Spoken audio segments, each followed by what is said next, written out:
Hello students, icon স্কুলে স্বাগত জানাচ্ছি। আমরা পদার্থবিজ্ঞান টেস্ট পেপার সলিউশন করছি 2019 সালের পরীক্ষার্থী যারা, তাদের এই টেস্ট পেপারটা। এটা হলো বাংলাদেশ মহিলা সমিতি স্কুল অ্যান্ড কলেজ চট্টগ্রাম, এবং এই যে প্রশ্নটা, এটা মেইনলি 7 অধ্যায় থেকে এই প্রশ্নটা আসছে। শব্দ ও তরঙ্গ যে অধ্যায়টা আছে সেই অধ্যায় থেকে এই প্রশ্নটা আসছে। যাই হোক, আমি কথা বাড়াচ্ছি না, প্রশ্নে চলে যাচ্ছি। বায়ু ও পানিতে একটি সুরশলাকা দ্বারা শব্দায়িত করলে ওই সুরশলাকা হতে সৃষ্ট শব্দের এখানে হবে তরঙ্গ দৈর্ঘ্যের পার্থক্য 6.75 সেন্টিমিটার। ওই দিনের বায়ুর তাপমাত্রা হলো এত ডিগ্রি ফারেনহাইট এবং পানিতে শব্দের বেগ হলো এটা। যাই হোক, এটা হলো উদ্দীপক। তো ক নম্বর প্রশ্ন বলছে বিভব শক্তি কাকে বলে। এটা কিন্তু এই অধ্যায়ের প্রশ্ন না, তারপরেও আমি বলছি যে বিভব শক্তি জিনিসটা কি। বিভব শক্তি হলো কোনো বস্তুকে তার স্বাভাবিক অবস্থা বা অবস্থান থেকে অন্য অবস্থা বা অবস্থানে নিয়ে গেলে বস্তুটি কাজ করার যে সামর্থ্য অর্জন করে তাকেই তার বিভব শক্তি বলে। আবারও বলছি, কোনো বস্তুকে তার স্বাভাবিক অবস্থা বা অবস্থান পরিবর্তন করে অন্য কোনো অবস্থা বা অবস্থানে নিয়ে গেলে বস্তুটি কাজ করার যে সামর্থ্য অর্জন করে তাকে বিভব শক্তি বলে। এটা নিয়ে আর বিস্তারিত কথা বলছি না। যাই হোক, খ নম্বরটা হলো যান্ত্রিক তরঙ্গ ও তাড়িত চৌম্বক তরঙ্গের মধ্যে পার্থক্য লিখো। খ নম্বর, একটা হলো যান্ত্রিক তরঙ্গ, একটা হলো তাড়িত চৌম্বক তরঙ্গ। এই দুটার মধ্যে পার্থক্য লিখতে বলছে। তো পার্থক্যগুলো কিভাবে লিখবা দেখো, আমি বলছি। এইদিকে লিখবা এটা কিভাবে তৈরি হয়, এখানে লিখবা এটা কিভাবে তৈরি হয়। আমি বলছি, যান্ত্রিক তরঙ্গ তৈরি হয় জড় মাধ্যমের কণাগুলোর আন্দোলনের ফলে। মানে আন্দোলন বলতে কি, কণাগুলো যখন কাঁপাকাঁপি করবে, স্পন্দিত হবে, তখন কিন্তু যান্ত্রিক তরঙ্গ সৃষ্টি হবে, যেমন পানির ঢেউ এরকম। আর তাড়িত চৌম্বক তরঙ্গ কিন্তু কণার আন্দোলনের ফলে সৃষ্টি হয় না। এটা সৃষ্টি হয় এইভাবে: গতিশীল চৌম্বক ও তাড়িৎ ক্ষেত্রে দ্রুত পর্যাবৃত্ত পরিবর্তন ঘটলে দৃশ্য এবং অদৃশ্য বিকিরণের উদ্ভব হয়, যা তরঙ্গ আকারে চারিদিকে ছড়িয়ে পড়ে। এই জিনিসটাই হলো তাড়িত চৌম্বক তরঙ্গ। আবার বলছি, গতিশীল চৌম্বক এবং তড়িৎ ক্ষেত্রের মধ্যে দ্রুত পর্যাবৃত্ত পরিবর্তন ঘটলে যে দৃশ্য এবং অদৃশ্য বিকিরণের উদ্ভব হয়, সেটাই হলো তাড়িত চৌম্বক তরঙ্গ। যাই হোক, এটা কিভাবে তৈরি হয় সেটা লিখবা, 1 নম্বর পার্থক্য। 2 নম্বর পার্থক্য লিখবা, এখানে মাধ্যমের প্রয়োজন হয়। যান্ত্রিক তরঙ্গ সঞ্চালনের জন্য মাধ্যম প্রয়োজন হয়, কিন্তু তাড়িত চৌম্বক তরঙ্গ সঞ্চালনের জন্য কোনো মাধ্যম প্রয়োজন হয় না। 3 নম্বর পার্থক্য লিখবা, যান্ত্রিক তরঙ্গ অনুদৈর্ঘ্য তরঙ্গ হতে পারে, অনুপ্রস্থ তরঙ্গ হতে পারে। আর এখানে লিখবা, তাড়িত চৌম্বক তরঙ্গ শুধুমাত্র অনুপ্রস্থ তরঙ্গ হয়, এটা অনুদৈর্ঘ্য তরঙ্গ হয় না। এই হলো 3টা পার্থক্য লিখলেই 2 মার্কের জন্য আমি মনে করি এনাফ। তো এখন আমরা চলে যাব গ নম্বরে। মেইন প্রশ্ন কিন্তু গ আর ঘ, এবং গ নম্বরটা অনেক বড়, অনেক কঠিন মনে হয় আমার কাছে। এটা আমি স্টেপ বাই স্টেপ সলভ করার চেষ্টা করছি। দেখো, আমি এই পর্যায়ে আবার প্রশ্নটা পড়ে নিচ্ছি, উদ্দীপকটা। বায়ু ও পানিতে একটি সুরশলাকা দ্বারা শব্দায়িত করলে ওই সুরশলাকা হতে সৃষ্ট শব্দের তরঙ্গ দৈর্ঘ্যের পার্থক্য এত সেন্টিমিটার। ওই দিনে বায়ুর তাপমাত্রা এত ডিগ্রি ফারেনহাইট, পানিতে শব্দের বেগ হলো এত। তরঙ্গ দৈর্ঘ্যের পার্থক্যটা দেওয়া আছে। একটা সুরশলাকা থেকে শব্দ তৈরি করা হবে, ওই শব্দটা বায়ুতেও যাবে, পানিতেও যাবে, এবং তরঙ্গ দৈর্ঘ্যটা কিন্তু বায়ুতে আর পানিতে কিন্তু একই হবে না, আলাদা হবে, এবং তার ডিফারেন্সটা এখানে বলে দিচ্ছে এত। আচ্ছা, এখানে একটা জিনিস কথা বলি, যদিও শব্দটা বায়ুতে যাচ্ছে এবং পানিতেও যাচ্ছে, এখানে কিন্তু তাদের শব্দের কম্পাঙ্কের কোনো পরিবর্তন হবে না, কম্পাঙ্ক একই থাকবে। কারণ কম্পাঙ্কটা অ্যাকচুয়ালি মাধ্যমের উপরে নির্ভর করে না, এটা হলো উৎসের উপরে নির্ভর করে। যেখানে শব্দটা উৎপন্ন হচ্ছে, যে সুরশলাকা থেকে শব্দটা উৎপন্ন হচ্ছে, তার কম্পাঙ্ক। তো এই জন্য এখানে বায়ুতে বা পানিতে কম্পাঙ্ক কিন্তু এফ একই থাকবে, কম্পাঙ্কের কোনো পরিবর্তন হবে না। তরঙ্গ দৈর্ঘ্যের পার্থক্য হবে, বেগের পার্থক্য হবে, কিন্তু কম্পাঙ্কের কোনো পার্থক্য হবে না। এই জিনিসটা কিন্তু সবসময় মাথায় রাখবে এই ধরনের প্রবলেমগুলো সলভ করার ক্ষেত্রে। তো যাই হোক, কি কি দেওয়া আছে এগুলো আমি আগে লিখবো, তারপরে আমরা আস্তে আস্তে সলিউশনের দিকে যাবো। দেখো, গ নম্বরটা আমি এখানে সলভ করবো, এইখানে লিখি, একটু জায়গা বেশি লাগবে। এখানে কি কি দেওয়া আছে দেখো, যে জিনিসগুলো দেওয়া আছে সেগুলো আগে লিখবো। তরঙ্গ দৈর্ঘ্যের পার্থক্য, বায়ুতে এবং পানিতে তরঙ্গ দৈর্ঘ্যের পার্থক্য দেওয়া আছে। মনে করো এটা হলো ল্যামডা ডাব্লু, এটা হলো পানিতে তরঙ্গ দৈর্ঘ্য, আর ল্যামডা এ এটা হলো বায়ুতে তরঙ্গ দৈর্ঘ্য। এদের পার্থক্যটা দেওয়া আছে 6.75 সেন্টিমিটার। বুঝতে পারছো নিশ্চয়ই? এটা হলো পানিতে তরঙ্গ দৈর্ঘ্য, এটা হলো বায়ুতে তরঙ্গ দৈর্ঘ্য, এদের ডিফারেন্স হলো এত। এটাকে আমি মিটার করতে পারি, 100 দিয়ে ভাগ করবো, এত মিটার। এটা এই জিনিসটা আমার লাগবে, এগুলো মান আমি বের করে রাখতেছি, এগুলো আমার ক্যালকুলেশনের সময় এই মানগুলো আমার লাগবে। তরঙ্গদৈর্ঘ্যের পার্থক্য এটা কিন্তু দেওয়া আছে, এখানে আমি কোনো ক্যালকুলেশন করিনি, জাস্ট যে মানটা দেওয়া ছিল সেইটাই আমি লিখে রাখলাম। আমার পরের ধাপে এগুলো লাগবে। পানিতে শব্দের বেগ দেওয়া আছে, দেখো পানিতে শব্দের বেগ VW 1450 মিটার পার সেকেন্ড, এটা দেওয়া আছে। বায়ুতে শব্দের বেগটা দেওয়া নেই এবং এটা আমাদেরকে বের করতে হবে। বায়ুতে শব্দের বেগটা বের করতে গেলে আমাদেরকে অনেকগুলো কাজ করতে হবে। এখানে দেখো বায়ুতে শব্দের বেগ কিন্তু তাপমাত্রার সাথে নির্ভর করে, তাপমাত্রা বাড়লে শব্দের বেগ বাড়ে, তাপমাত্রা কমলে শব্দের বেগ কমে। এবং 0°C তাপমাত্রায় বায়ুতে শব্দের বেগ কিন্তু 332 মিটার পার সেকেন্ড, এটা আমরা জানি, 332 মিটার পার সেকেন্ড। তো ওই যেদিনের ঘটনা সেদিন কিন্তু বায়ুর তাপমাত্রা 0°C ছিল না, বায়ুর তাপমাত্রা ছিল 95°F। তাহলে ওই দিনের বায়ুতে শব্দের বেগটা কত হবে? তো আমাদেরকে ফারেনহাইট থেকে আগে সেলসিয়াসে যেতে হবে, তারপরে কিন্তু আমাদেরকে শব্দের বেগটা বের করতে হবে। তো এই ফারেনহাইটকে আমরা সেলসিয়াস করব, ঠিক আছে? মানে এখানে দেওয়া আছে θF = 95°F, মানে এফ বলতে ফারেনহাইট বোঝাচ্ছে, আমাকে আগে θC বের করতে হবে, মানে ফারেনহাইটকে সেলসিয়াস করতে হবে। তো এটা করার জন্য আমাকে একটা সূত্র লিখতে হবে, সূত্রটা হলো θF ছোট থাকলে θF - 32/9 সমান θC/5, এটা হলো সূত্র। এই সূত্রের সাহায্যে আমরা θC বের করব। দেখো এখানে আমরা আর গুণ করি, 9θC সমান 5 × θF - 32। তাহলে এখান থেকে দেখো θC সমান কত হয়, 5 × θF - 32/9। এখন মানগুলো বসাই, 5 θF এর মান হলো কত, 95 - 32/9। এখন এটা বিয়োগ করতে হবে, গুণ করতে হবে, ভাগ করতে হবে, করে এটা মানটা পাবো 35°C। তার মানে ওই দিন বায়ুর তাপমাত্রা ছিল 35°C। তাহলে ওই দিন বায়ুতে শব্দের বেগ কত? এটাও কিন্তু একটা প্রশ্ন হইতে পারে যে কোনো একদিন বায়ুর তাপমাত্রা হলো 35°C, সেই দিন বায়ুতে শব্দের বেগ কত? এটা একটা অঙ্ক হইতে পারে।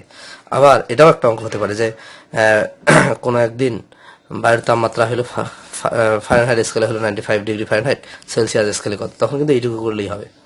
যাই হোক, এখন আমরা বায়ুতে শব্দের বেগ বের করব। অতএব বায়ুতে শব্দের বেগ VA সমান, এটা হবে 332-এ যেটা 0°তে যেটা বেগ আছে এটা তো থাকবে, এর সঙ্গে যোগ হবে। এর সঙ্গে কি যোগ হবে? সেটা হলো যে পরিমাণ তাপমাত্রা বাড়বে সেটা যোগ হবে। বাড়বে হইলো প্রতি ডিগ্রির জন্য 0.6 করে বাড়ে, তাহলে 35 ডিগ্রির জন্য বাড়বে 35 গুণন 0.6, এত মিটার পার সেকেন্ড হবে বায়ুতে শব্দের বেগ।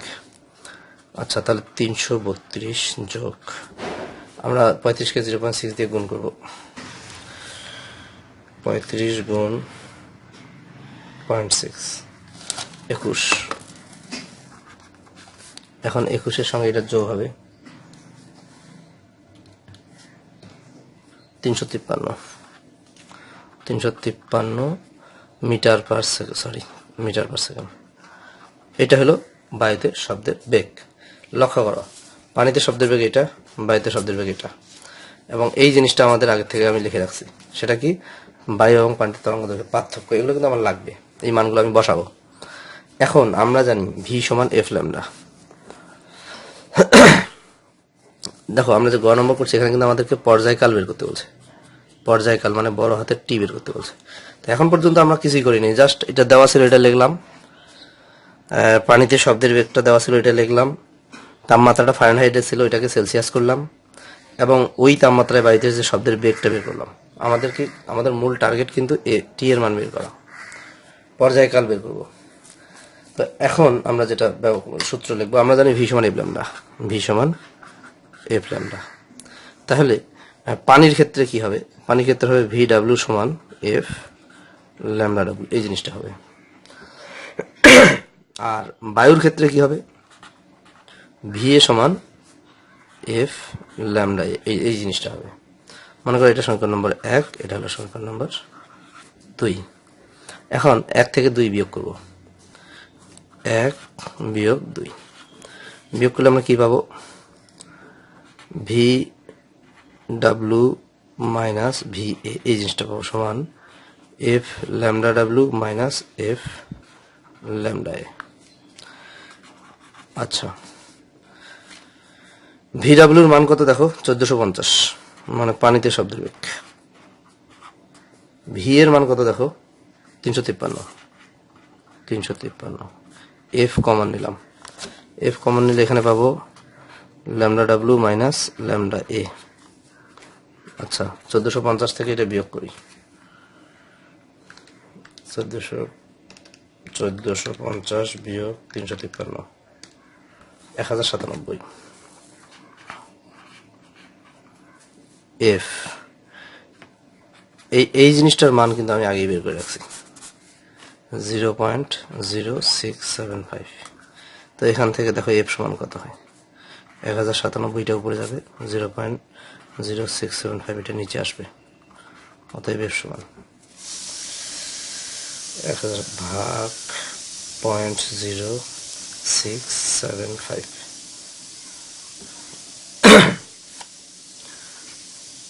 16,251.85 এত হার্স। এটা আমরা এফ এর মান বের করলাম। এখন আমাদেরকে বের করতে বলছে অ্যাকচুয়ালি টি এর মান। তো আমরা জানি টি সমান 1/f, আমরা জানি টি সমান হলো 1/f। এই মানটা আমরা বসাবো 1/16,251.85। এটা ভাগ করবো আমরা, 1 ভাগ, আচ্ছা ভাগ করলে এরকম আসে 6. আচ্ছা এইখানে দেখা যাচ্ছিল না, এখানে 1 উপরে আছে, এটা নিচে আসছে। দেখো এই জিনিসটা দেখা যায়নি ভিডিওতে, আমি এখন নিয়ে আসলাম। দেখো টি সমান 1/f, এই যে 1 উপরে আছে, এখানে 1, এই যে নিচে হলো এফ এর মানটা। দেখো এটা ভাগ করলে হবে 6.15 ইন্টু 10⁻⁻5 এত সেকেন্ড। এইটা হলো পর্যায়কাল। দেখো এখন আমরা ঘ নম্বরটা করব। ঘ নম্বরটা বলছে বায়ু ও পানিতে ওই শস্যলাকার 100টি কম্পনে কোন মাধ্যমে কত দূর যাবে গাণিতিক ব্যাখ্যা করো। 100টি কম্পনের ফলে বায়ুতে কত দূর যাবে, পানিতে কত দূর যাবে, এটা বের করতে বলছে। তো এই কত দূর যাবে এটা বের করতে গেলে আসলে ল্যামডার মান লাগবে, তরঙ্গ দৈর্ঘ্য লাগবে। তরঙ্গ দৈর্ঘ্য যদি জানা না থাকে তাহলে কিন্তু 100টি কম্পনের ফলে কত দূর যাবে এটা কিন্তু আমরা বের করতে পারবো না। মানে একটি কম্পনের ফলে অ্যাকচুয়ালি ল্যামডা দূরত্ব যায়, তাহলে 100টি কম্পনের ফলে কত যাবে, ল্যামডা দিয়ে 100 গুণ করতে হবে 100কে। তো ল্যামডার মানটা আগে আমাদেরকে জানতে হবে। তো আমি জিনিসগুলো লিখে রাখছি আগে, আমরা যেগুলো মান বের করছি অলরেডি এই মানগুলো লিখে রাখছি, গ নম্বরে যে মানগুলো বের করছি। দেখো এটা হলো কম্পাঙ্ক, কম্পাঙ্ক কিন্তু উভয় মাধ্যমে একই হবে। কম্পাঙ্ক একই হলে পর্যায়কালও কিন্তু একই হবে, এবং পর্যায়কাল এখানে আমার দরকার নাই। এটা হলো বায়ুতে শব্দের বেগ, এটা হলো পানিতে শব্দের বেগ। তার আগে আমি বায়ুরটা হিসাব করবো, তারপরে পানিরটা। তো আমরা জানি ভি সমান এফ ল্যামডা, তার মানে ভি এ সমান এফ ল্যামডা এ। এখান থেকে দেখো ল্যামডা এ সমান কত হবে, v a by F. V এর মান কত দেখো 353, আর এফ এর মান দেখো 16,251.85। এটা আমি ভাগ করে দিতে পারি এখানে, যদি ভাগ না করি তাও চলবে। আচ্ছা করি, আচ্ছা এভাবেই থাকুক, সমস্যা নেই। এটা হলো ল্যামডা এর মান।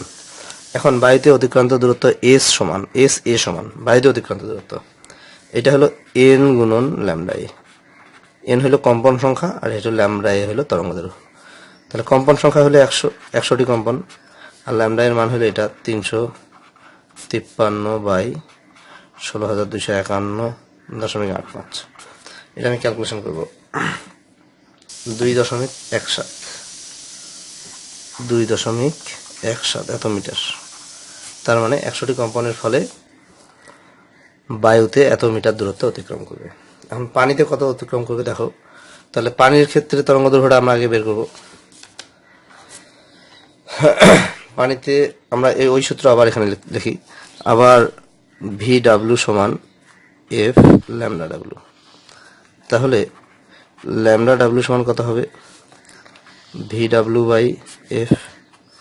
ভি ডাব্লিউর মান কত 1450, এফ এর মান কিন্তু 16,251.85। তাহলে পানিতে অতিক্রান্ত দূরত্ব দেখো, পানিতে অতিক্রান্ত দূরত্ব এস ডাব্লিউ সমান কত হবে, এন গুণন ল্যামডা ডাব্লিউ। এন এর মান 100, গুণন এটা 1450 16,251.85। আচ্ছা আমরা এই ক্যালকুলেশনটা করি। 9.85 8.9 8.9 মিটার।